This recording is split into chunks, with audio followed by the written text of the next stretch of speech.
5 seconds to go.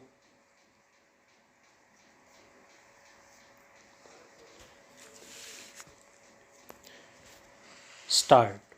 Sir, in our constitution, we have guaranteed certain rights, and the fundamental rights that are made available to the citizens in India are provided in Part 3 of our constitution.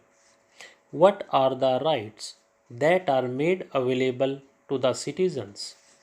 They are the right to equality before law, right to freedom of speech and expression, to assemble peacefully and without arms, to form associations or unions, to move freely throughout the territory of India, to reside and settle in any part of the territory of India and practice any profession or carry on any occupation, trade, or business.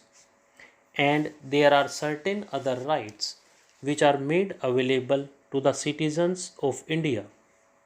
If we study and examine these rights, I am constrained to say that these rights can be enjoyed by those people who are rich or people who are having enough to exist on. These rights, unfortunately, cannot be enjoyed by the poor people. In the other constitutions of the world, there are certain other fundamental rights made available, and those rights are right to existence itself.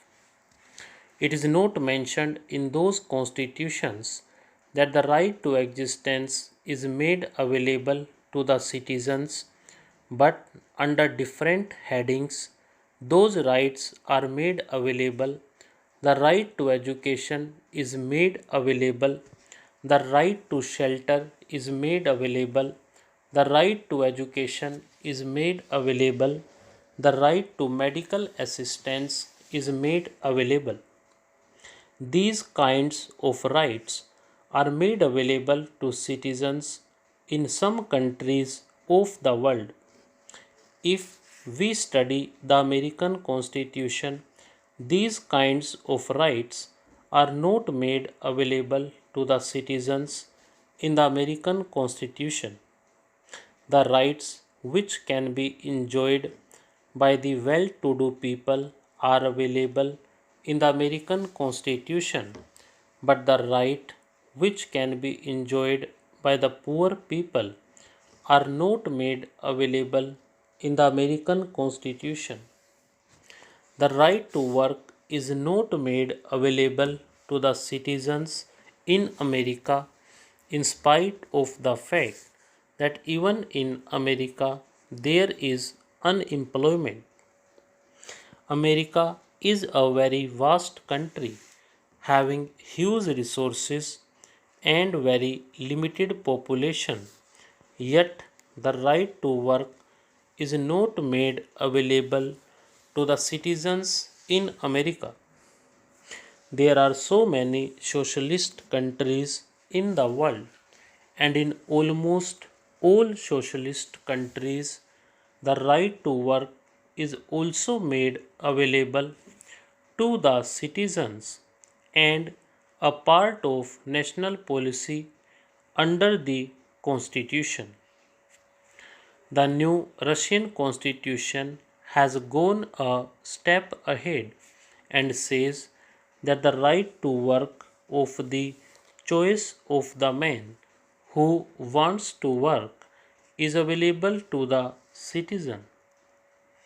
In other countries, the choice is not given to the man who wants to work. He can go to the government and ask for a job, and a job is made available to him. He has to accept it whether he likes it or not.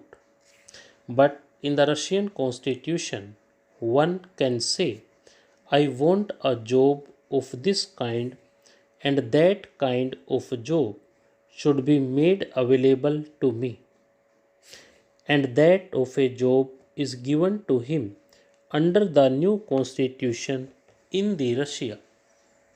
But there is one thing which is to be borne in mind when we take these things into consideration. In all the capitalist countries or the countries which are not socialist countries, the right to work is not made available, and in almost all the countries, the duty to work is not made available. There is no duty cast upon the citizen to do their job.